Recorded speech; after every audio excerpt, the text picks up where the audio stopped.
So thank you all for being here. My name's Debbie Ison. I'm a hypnotherapist and I'm a trainer of hypnotherapists. And I have been doing this for 10 years now. And I can't believe it's been 10 years because every day feels like an absolute joy. So what I'm going to do today is I'm going to tell you a little bit about my story and how hypnotherapy's helped me. I'm going to explain what hypnotherapy is and what it isn't. And we're going to discuss whether or not you might be susceptible to hypnotherapy.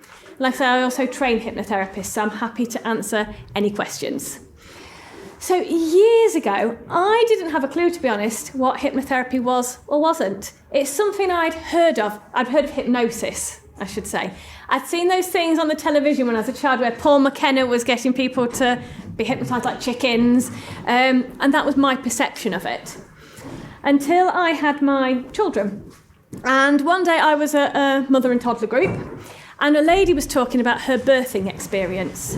And she explained that she had 3 children, and with each one of her children, she'd used something called hypnobirthing. And I sort of was listening to the conversation. I was like, what's that? And she explained it was hypnotherapy for helping her to have a successful birthing experience.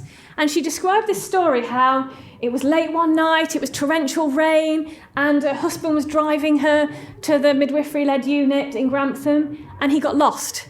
So they ended up in a farmer's field, and so she grabbed the map out, and she was there in between contractions, navigating their way and getting them to hospital, and then baby popped out. And I was like, I've given birth twice. That is not my experience of it. First time, I was screaming and crying and in lots of pain and throwing up, and the midwife wasn't the most kind, and she told me to shut up making so much noise because I'd hurt my throat and I'd scare the other women on the ward. My second experience of giving birth, it didn't go to plan. I'd been induced, my blood pressure started shooting up, baby wasn't moving, heart rate was decreasing, and next thing I had all these people around me prepping me for emergency C-section. Now that didn't happen, but it made it quite a traumatic experience. So hearing this lady talking about this calm, serene, positive experience where she felt relaxed just seemed a little bit far-fetched to me. But it planted a seed in my mind. So then I was pregnant with my 3rd child, and I was a primary school teacher. I loved being a primary school teacher. I loved working with the children. I loved working with the parents. It was an area of deprivation. But I started to notice that, do you know what? People are messed up. We don't have the tools. We're taught how to read, how to write, how to do arithmetic, but we're not taught how to communicate effectively or how our minds work, how to deal with our emotions. So I started looking at therapy more and more, and I sort of thought in the back of my mind, do you know what? When my children are grown up, when they've gone off to university or they've got jobs, I might retrain as a therapist. That didn't happen that way. What actually happened is I had some discrimination during that pregnancy. I had health complications once again. And I thought, what am I going to do with my life? I got signed off. The midwife said, you're not going back into that environment. And I had an epiphany one day. I was like, why on earth am I spending my life doing something that I like but isn't quite right when I could be making a real difference? So I decided I was going to retrain there and then. I took all the money out of the savings pot for the new boiler and crossed everything that the boiler wouldn't break. And I decided I wanted to be a hypnotherapist based on that information that lady had told me. So at 7 months pregnant, I started my training. And I'm very, very grateful to that training because not only did it help me learn my profession that I love, I started healing myself. I started working on myself and I started exploring it. So I made myself a recording. Now, I wasn't sure whether hypnotherapy was effective, but I did one for my pregnancy and labour. So each day I'd go and listen to this recording, and I felt nice and relaxed after it. And it felt good because with having small children, you don't really go and give yourself time. But I had a reason to do that. Didn't know if it was going to work until I actually went into labour. And it was the most incredible experience of my life, quite genuinely. So I knew how I'd been previously, the crying, the fussing, that I can't do it. And when my labour started, I was calm. I was relaxed. I was already in hospital. And I went and told the midwives, I'm in labour. And I was chatting away to them, and they were like, you're not showing any signs of labour. So I thought, okay, it is early on. So I went and I read a book, had a little nap. A few hours later, I was like, went back to them. I was like, I'm in established labour now. And they're like, you're not showing any signs. I was thinking, I'm I'm going to have to lie to them. I'm going to have to tell them that the pessary he gave me has fallen out to get them to examine me. So eventually they tootle along and they examine me and they're like, oh, you're 6 centimetres dilated. We need to get you up to the labour ward. I was like, that's fine. A few minutes later, she came back down and said, I'm really sorry. And I was like, what's the matter? She says, there's no beds for you. And I just said, it's okay. My body knows what it's doing. I'm just going to stay here. I'll give birth to my baby. But can I call my husband now, please, so he doesn't miss it? So he comes charging in at 1:15 in the morning and he's expecting to see me in a state. And I'm chatting away and he's like, I thought you said you're in labour. I was like, oh, I am. I was like, what do you mean? I was like, just wait. And then with my next contraction, what happened is I just went, and I breathed and I was calm. And that's what happened throughout the experience. And it was completely different because I felt safe. I trusted my body. I'd set myself some anchors that every time a contraction would come on, I would notice a dial in my mind and it could just turn the pain down to a manageable level. I could relax myself. That every step of the journey, my mind would be clear. So anything that the medical professional said to me, I'd be able to make an informed choice based on what I needed, rather than being in a panic state. And I had this blissful experience. And that made me realise there is something in this. This is really, really powerful. And that is where my career began. So carried on my training, had a week off to give birth, and then I completed the training, and I have never looked back. But the thing is, what actually is hypnotherapy? It's this amazing thing. Do you know what nobody knows? Not for definite. There's all these different theories and ideas of what hypnotherapy is and what hypnotherapy isn't. Some people believe it is based on the frequencies in your brain. So we have different brainwave frequencies, beta, alpha, theta, delta, and they're all running all the time anyway. But in some states, just like when we're falling asleep or when we're waking up, the hypnagogic or hypnopompic state, we tend to be more relaxed. Some people feel hypnotherapy tends to take place in those brainwave states. Other people say it's suggestion-based, and it doesn't matter what state you're in your mind, because we're taking on board suggestions all the time. Our minds are remarkable. We are being programmed from the moment we are born. We are being told different information by our caregivers, our teachers, our peers, the news that we listen to, the radio, the adverts. So all the time we are receiving information. It's just with hypnotherapy, it's done in a very purposeful way, through language and suggestion. And I almost see hypnotherapy as it's actually dehypnotising people. It's taking away the things that no longer serve them. Those faulty programs, the faulty belief systems that were put in there that hold us back in life. And that is my job. So when people come to me for hypnotherapy, people come for so many different things. I see people for anxiety, depression, phobias, fears, weight loss, smoking, a whole myriad of different things. And it is the greatest blessing and greatest gift to have this as my profession and to help people. So how I see hypnotherapy is it's a state. It's a state of awareness. So what tends to happen with hypnotherapy is people become less concerned about their external environment and they go more into their own internal thought processes. Now we do that every day anyway. If we're daydreaming, if we're driving along somewhere familiar and we go on autopilot, or if we're engrossed in an activity and lose track of time, it's all states where we're less bothered about our external surroundings and we've gone more into our internal states. When we're doing that, we're highly programmable. So it is an ideal state to be in to make changes. I also like it because a lot of people, when they're hypnotised, get really relaxed. So I think if you're doing therapy, what better way to do therapy than in a relaxed, positive way? So what's going on is with hypnotherapy, we look at different models for the mind. Once again, we don't have a definitive model for the mind or consciousness. The brain is very complex. Is the mind part of the brain? Is it something separate? We don't know. Science doesn't know yet. But what we do for hypnotherapy is we simplify the mind down into the conscious mind and the unconscious mind. Some people call that the subconscious. And to keep it simple, I like to visualise it a bit like a Malteser. So if you think of a Malteser, you've got a chocolatey bit on the outside.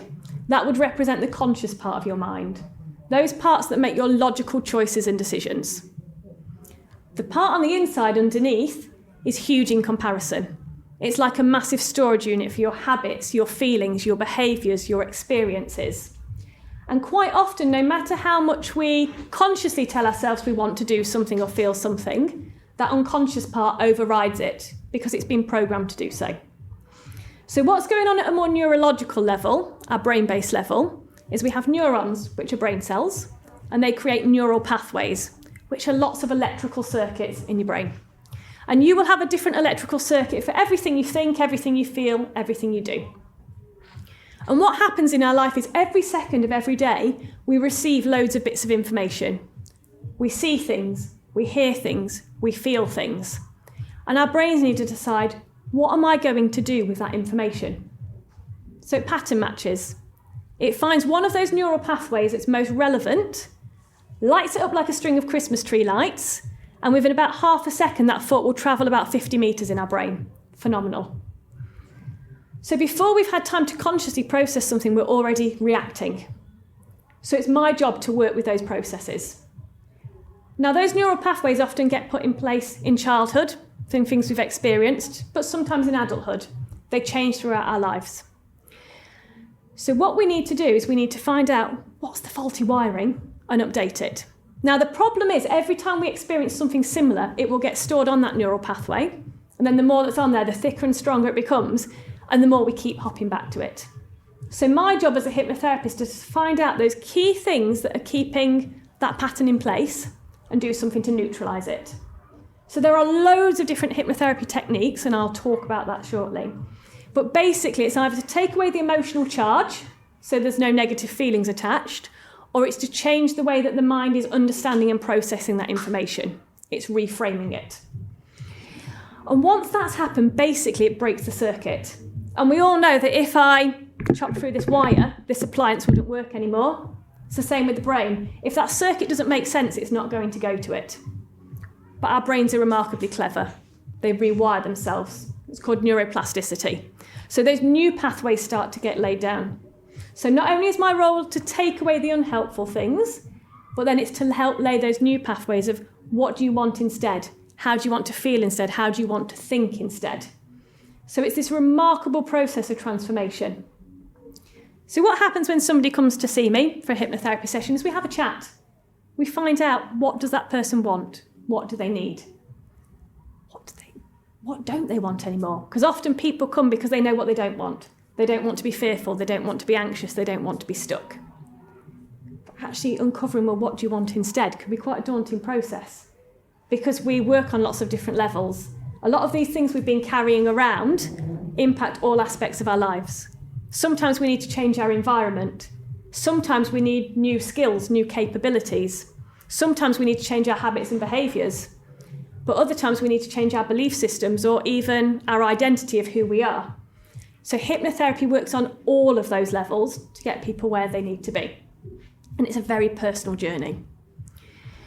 So what happens when we've found out what the person wants and if they want to work with me? And what I'd always say is if you're ever looking at any type of therapy, you need to make sure you've got the right connection with the therapist.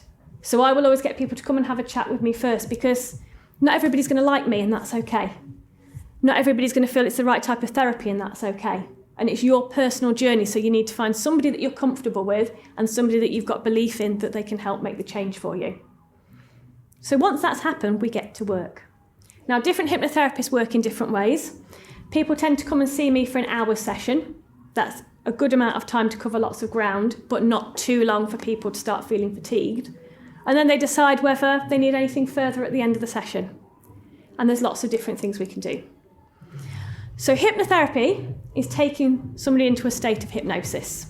And that is basically where the therapist takes the person into that altered state of awareness. And there are loads of different ways to do it. It's really, really cool. Sometimes people need a relaxation, something like a progressive muscle relaxation where they're going through their body, they're going through their breath, they're releasing tension from their system. Other times, people need a confusion-based strategy. So our minds are amazing. They can hold so much information at once, but if you start to be bombarded with too much information in one go, it can feel a little bit too much. Some people need that experience deliberately, so their brain's so overloaded with lots of different information that eventually it just says, oh, I'm giving up. I'm going to relax and I'm going to allow myself to be part of this experience. Other people would go into hypnosis through a rapid induction, so that would be something where you perhaps shake their hand or you do something very, very quickly to take them down into that state of hypnosis. And different people experience hypnosis in different ways. So I see it like a spectrum. So you get one end of the spectrum where you get some people who are so relaxed they feel like they've almost been asleep, they don't consciously remember a lot, and it's very peaceful. You then get people at the other end of the spectrum who are hyper alert. They're aware of every single word that I say, perhaps even more than normal. They'll hear if a clock ticks or a car drives past, or they'll notice if their tummy rumbles. You then get other people that are somewhere in the middle where they're sort of listening to what you say, but then their own random thoughts pop in and out and it can feel a little bit like a daydream. It doesn't matter where the individual is on that continuum, it's the techniques that we use that create the shift. So what I'll be doing as I'm talking to the person in their consultation is I'll be working out what way they might need to go into hypnosis, what's the best way for them. And I'm going to show you that now. So this isn't hypnosis itself, it's just a little check on you just to see how suitable you are. So all you need to do is copy me. So I'm going to get you to stick your arms out like this. And then I want you to bring your hands together. Then lock your fingers and give them a squeeze. Then I want you to lift up your index fingers and hold them about 1 inch apart. And then I want you to stare at the gap in the middle of your fingers. And I want you to imagine now there's a really strong magnet in between those fingers that begins to pull them closer and closer together. And the more you try to pull them apart, the stronger the magnet becomes. And the stronger it becomes, the closer they get. And the closer they get, the quicker they move. And the quicker they move, the faster they become. And the faster they become, the stronger the magnet gets. And the stronger the magnet gets, the closer they move. That's right. And as you just continue to relax, I'd like you to imagine now that there's a piece of string being tied around those fingers that begins to be pulled on them tighter and tighter, pulling them closer and closer together now.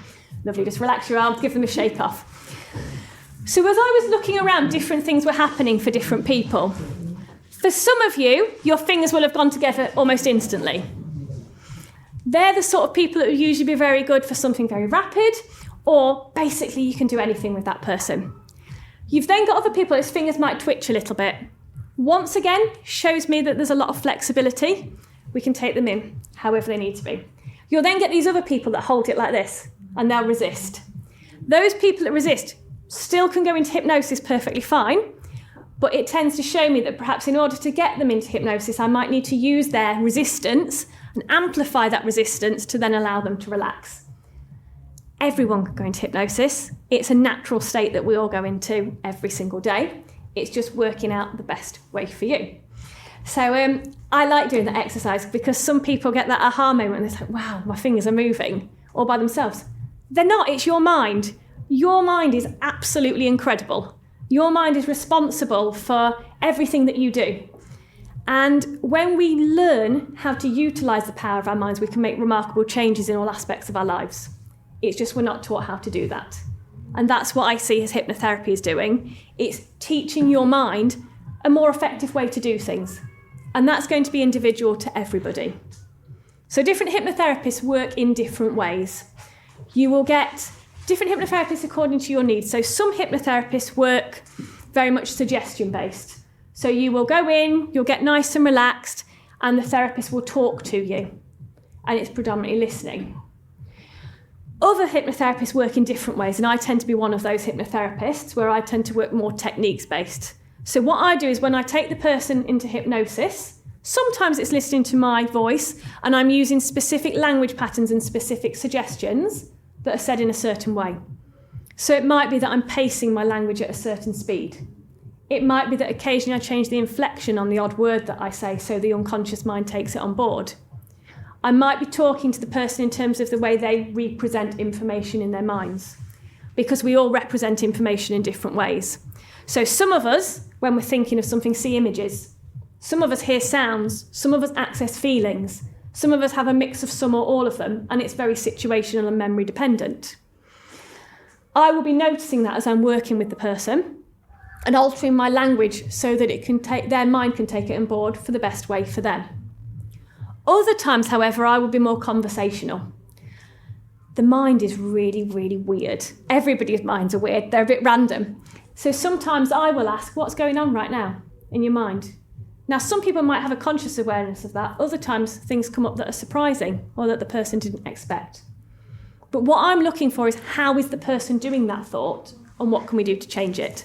So the mind might make up images, it might make up metaphors or stories, or sometimes things that don't even exist in real life. And it's the mind's way of trying to make something that's very abstract into something more concrete.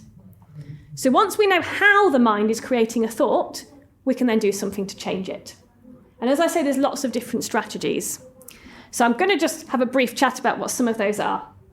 So sometimes we might uncover that there's a feeling or an emotion or something going on, and we need to go back to find out where that began. That's classed as age regression. So that is taking somebody to an earlier point in their journey, an earlier point in their lives, to uncover what happened so we can then make changes. Wouldn't do that with everybody. If there was some horrific trauma or incident that happened to somebody, I wouldn't choose age regression to take them back. Wouldn't need to re-traumatise. But for other times it can be exploration, it can be inquiry. So by taking the person back, we can find out what happens. And different people respond in different ways. So some people will see it in a dissociated way. So they'll see it as if they're watching a cinema screen or a television. Other people will feel as though they're actually in it and they're there. And that's fascinating because sometimes people will start talking in a different way. They might start talking in a more childlike way. They might start describing things in a very different way because they are remembering it as though they are actually a 3-year-old child. Fascinating. But what we can do once we uncover that information is we can make changes, particularly if things happen in childhood, because often our perceptions in childhood are different to reality. So one example I had years ago is I had a lady who wanted to lose weight, and she assumed something awful must have happened to her. But she needed to know, she felt she needed to know where did it begin. So we took her back, and actually it wasn't the case at all. She'd been playing with her cousin at her grandma's house. Grandma had given her and her cousin a packet of crisps. Mum comes along after work and says, "You're not having that packet of crisps, you've already had a pack today," takes the crisps off her. And that child, at 9 years old, was like, "I wanted those crisps. Nobody is going to tell me what I can and can't eat. I'll eat whatever I want, whenever I want." And because the emotion was so strong, along with the stimulus, it got connected. And from that point, that's exactly what her mind did. Ate whenever she wanted, whatever she wanted. And all we needed to do was get her to see it from a different perspective. She was an adult. She'd got children of her own. She knew that actually they need a healthy, balanced diet to function. And as soon as she could see it from that different perspective, there was no longer any need to keep hold of that belief system. So sometimes it's just recognising outdated belief systems, reframing it and letting it go. Other times we might be doing inner child work. So if a child has felt lost or lonely or unsafe, we may get the person that's hypnotised to go back as their adult self to help that child, to remove them from the situation, or to give them love, to give them comfort, to give them support, to give them confidence, whatever they need to help that inner child feel better. Because sometimes it can almost be like a part of the mind gets stuck in a younger age and it will keep playing on a loop rather than progressing forwards. So by bringing the adult self and the wisdom and guidance, we can help the person to move along. And that's amazing. I've done some of that work on myself, and finding that inner child and giving that inner child the love and support that she needed has then allowed me to grow as an adult. Other times, we might even regress people, and like different people have got different opinions on this, to a previous life. So some people with that have the idea that a past life is a construct of the mind. It's a story the mind creates in order to make sense of things that are going on in this lifetime. Other people believe it's a genuine past life experience and that we keep incarnating and living different lives. Some people believe it's epigenetics, so memories that are passed down through our ancestors. And other people believe in the idea of collective conscience, almost like the World Wide Web's around us, that also we've got all this information of everybody's experiences. So it's not for me to decide as a therapist on anyone else's belief systems, but sometimes some individuals will go back to a previous life to work through their traumas or things that are unhealed. So that's age regression. We then have things like parts therapy, and I love parts therapy. So have you ever had that experience where a part of you wants to do one thing, but another part of you just wants to do something else? We actually say it in our day-to-day life. We'll say like, "Oh, part of me wants to go to the gym later, but another part of me just wants to put my pyjamas on and watch the telly." Or, "I really should be doing this, but another part of me wants that." Sometimes we have those internal conflicts. What we can do is we can bring that to the surface through hypnotherapy to provide reconciliation. So what we do that is I take a person into hypnosis and explain that our minds are brilliant. But our minds are responsible for so much. They're responsible for everything we think, we feel, we do. So we can ask the different parts of the mind that are responsible for those different roles, different functions, different responsibilities to come forwards. So let's say I had somebody that wanted to stop smoking. I may first call forward the part of their mind that wants to stop the smoking. I'd find out, what does that part want? What does that part need? What's stopping it from achieving those things? That would then give me a clue as to what part I was going to talk to next. So it may be, for example, the part of the mind that wants to keep smoking. And once again, we do the exploration of what does it want? What does it need? Why isn't it allowing this change to take place? How does the smoking benefit the person? So to start with, it's information gathering. And it's almost like there's an internal family or an internal board meeting going on.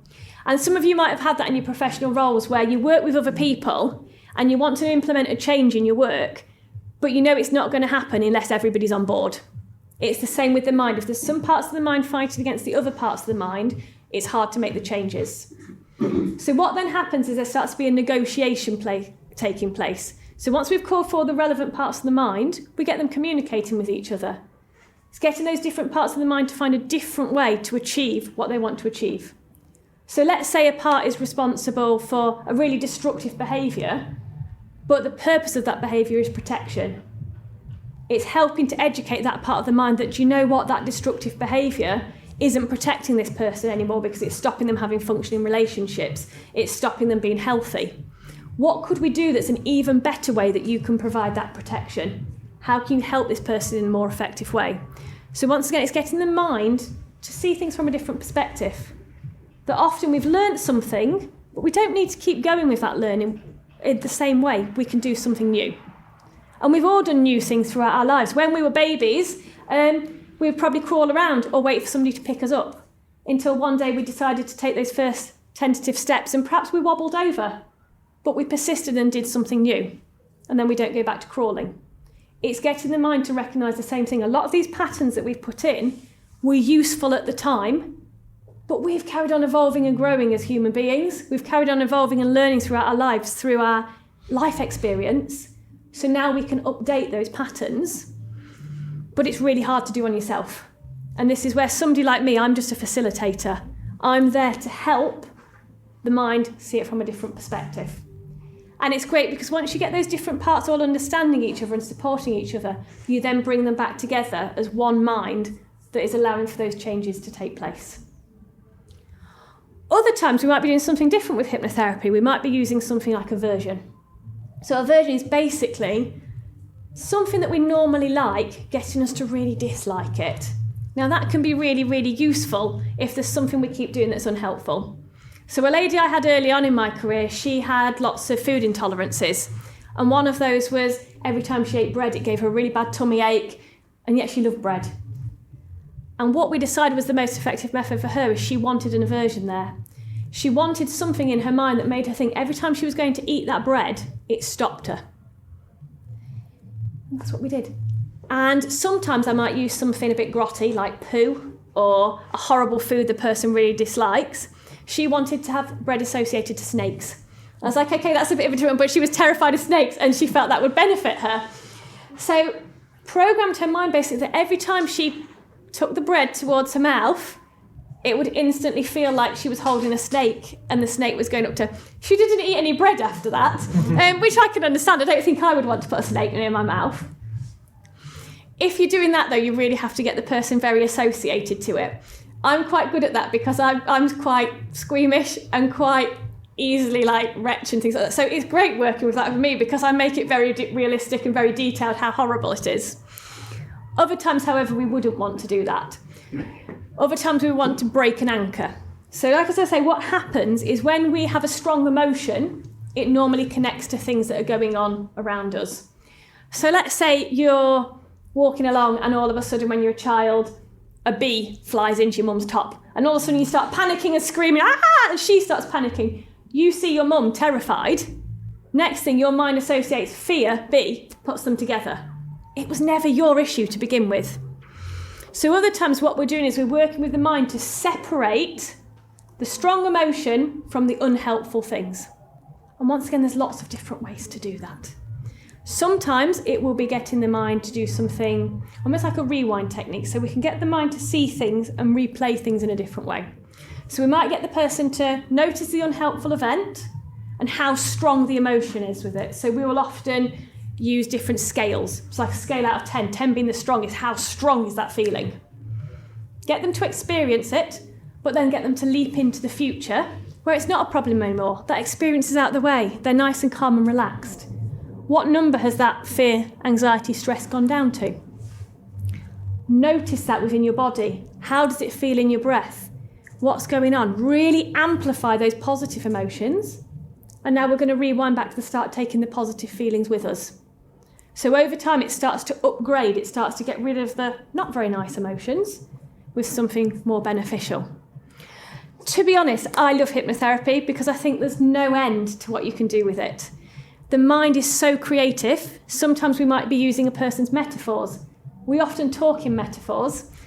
I had a lady once that said to me, she often feels quite lonely and quite depressed. And it's almost like she's a jug of water and she just wants to be able to pour out a bit of the water so she can add in the juice. Great, you've told me what we need to work with. Use that analogy for the mind to help her find a way to get rid of some of that water and instead to put the juice in. We're really clever as human beings. A lot of what I do as a hypnotherapist is watching people's body language. So not only am I listening to the words that people say, I'm also noticing the way they move, little twitches in their face, the way people's eyes move. Did you know you can watch a person and where their eyes move shows you how they're representing information? So if, for example, you ask me to describe my garden, what my eyes do is they glance up to my left and I'll see an image. I then glance down to my right to access my feelings. I then glance down to my left to talk to myself. And then I glance back up at the image and then the information comes out of my mouth. But it happens really whizzy fast. So I might be watching a person's eye movements to see how they're creating a thought. So all of this is helping me all the time to work out what's going on. So I can see when a person is being triggered by something. I can see when they're relaxed by something. And I use that to inform what I'm doing with the person. And we can use that to change the way people are processing. Noticing where a person is feeling a feeling in their body. Because actually, we all have different feelings and different sensations. How is the mind doing that? If it's a physical feeling, it might be giving it a shape, it might be giving it a colour, a size, a temperature, a texture, and then changing it a bit at a time. We might be getting a person to listen to that internal dialogue. Is it in their voice or is it somebody else's voice? Is it close or is it far away? What is going on? Can we turn that sound off? Can we change the way it's sounding? Can we make it a different person's voice? Visual image.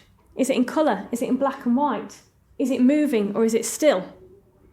Change the image so we can start to change what's going on in a person's internal through noticing their body language and having a chat with them. What's great also is people when they're talking will tell you what's going on. It just keeps going round and round and round in my head over and over again. Okay, so that imbalance is in your head. Focus on that bit that's going round and round in your head. What can we do to change the direction of that energy? What can we do to create some sort of difference? We are so resourceful as human beings. It's just we haven't been taught how to utilise that. And that is why people come to somebody like me. And for quite a few years, I just enjoyed being a hypnotherapist. I'd left teaching, and to be honest, when I'd left the teaching, I thought, I'm never going to be a teacher ever again. I'm done with that. But then I started supervising more and more hypnotherapists in the region, and I had about 30 hypnotherapists I was supervising, and one day one of them came to me afterwards and said, I want to train to be a hypnotherapist. I was like, you are a hypnotherapist. You've been practicing for several years. And she's like, no, I want to retrain as a hypnotherapist. I want to learn from you. And I was like, but I don't run a course, I don't teach. And she said, get the course written and I will be on the course, people will come. So I went to bed that night thinking, do I train? I've got that background in teaching. I love teaching, but do I want to do it anymore? And within 24 hours, 5 people had contacted me. None of them knew each other, all asking if I'd be willing to run a hypnotherapy course. So I was like, okay, perhaps this is my guidance that maybe I should be doing that now. So I wrote my course, and I always feel that when you're doing training, it needs to be a high standard. I want people to be ethical, I want them to be competent, and I want them to be confident with their skill set and go out and make a difference to the world. So I wrote my course, I got it accredited. So with anything like hypnotherapy, there is no compulsory regulatory body. Therapy in the UK isn't regulated in general. So you get all different sorts of standards. You get exceptional therapists, but you also get some very poor quality hypnotherapists and everything in between.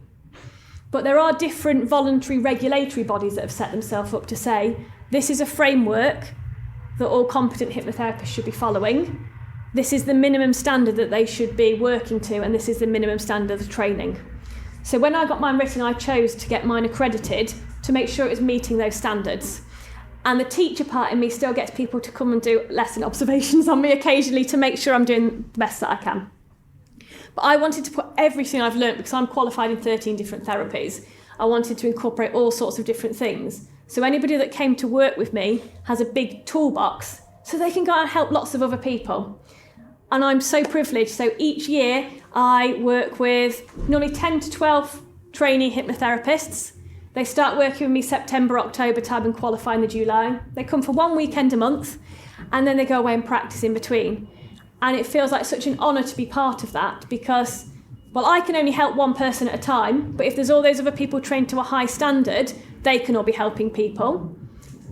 But it's such a beautiful journey to watch people. So they come and they start their learning, and some people haven't done any learning for years or years. Some people have done different styles of learning. Some people are having changes of career. Some people are just doing it out of curiosity. But what we do from the very first session when people come to train with me is we make a list of what do you want to work on in your life?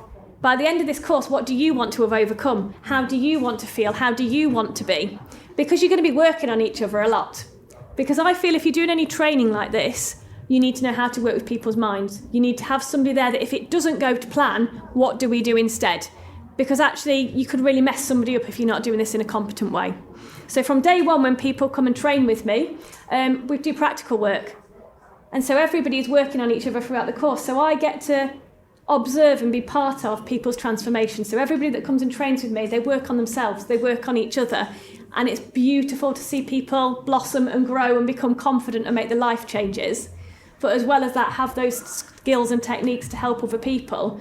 And it just feels like the greatest honour ever. And so I've trained over 50 hypnotherapists now, and my next group will be qualifying in July, ready for my new cohort in October. So that is a little bit of an overview of what I do. Has anyone got any questions? Because I feel like I've thrown quite a lot of information out there. What you were talking about past life. Yes. My wife, she drives in Lincolnshire, and there's one particular road she drives down. Yeah. And she's petrified of this road. Interesting. And she thinks that I've gone over. It's like a drop down, and I think where I've driven the car, but at some time in my life, Yeah. I never remember it, I've gone over that. Yeah. but you But I haven't. haven't. I know I haven't, but it just feels like I have every time I. Fascinating, isn't it? Yeah. No. Fair enough. How do you get rid of things like that? So how I would do that, so if someone was coming for a past life session, but this would be the same even if it wasn't a past life, what I would do is I would take the person back to that significant past life. I'd gather as much information as I could about all of those significant events that happened within that life. I would take the individual through the death to find out what happened, and then I would go to an in-between life state where the person was back at soul or consciousness level, find out what lessons did you learn in that lifetime, how has it impacted this lifetime, and what healing do we need to do so it can remove any of those fears, any of those imbalances, because I want people to go away and not be frightened of going over a road or whatever it is. So it would be finding out what therapeutic tools we needed to use to get rid of that fear so it wasn't a problem anymore. Any other questions? How do you hypnotise yourself? How do I hypnotise myself? So that actually is really, really easy, and it just takes a bit of practice. So what I do now, to be honest, when I first started getting hypnotised, it took me a long time. I was quite fidgety. To be honest, I'm still fidgety in hypnosis. But it took time, it took practice. Now I can take myself under, so I can just do something like that. And I can bring myself in and out because it's a natural state. So what you could do is you could do something like taking your hand, placing it above eye level, about 20 centimetres away, focusing on that hand with your eyes, perhaps noticing all the fine lines and tiny details, or maybe noticing it becoming a little bit blurry, and just finding as you notice that hand, it starts to move closer and closer towards you, And the closer it moves, the more relaxed you feel. And the more relaxed you feel, the deeper you drift. And the moment that hand touches your face, you just allow your eyes to close and go into hypnosis. That's one way you could do it. You could do something like a progressive muscle relaxation, where you lie down, you sit down. Obviously, if you're doing any self-hypnosis, never when you're driving, never when you're operating machinery at a time when you can relax. You might do something like a progressive muscle relaxation. That's where you'd close your eyes, and perhaps with every breath in, you would squeeze a muscle. So let's say you crunch your toes up, and then as you breathe out, you let them go. Next breath in, squeeze the feet, let them go, calves, ankles, and work through the body to relax it. Sometimes you might need a bit of help. There's loads of different ways you can do it. So you could either go onto YouTube. YouTube is a brilliant resource. There'll be lots of guided hypnosis sessions out there, and you'll be able to find some for self-hypnosis, and it can start programming you. Quite often when I work with clients, I also put that in. So as part of the hypnotherapy session, I will take them in the first time, and I will say to their mind, from now on they can do that themselves. All they need to do is whatever method I've used, and they will go under themselves.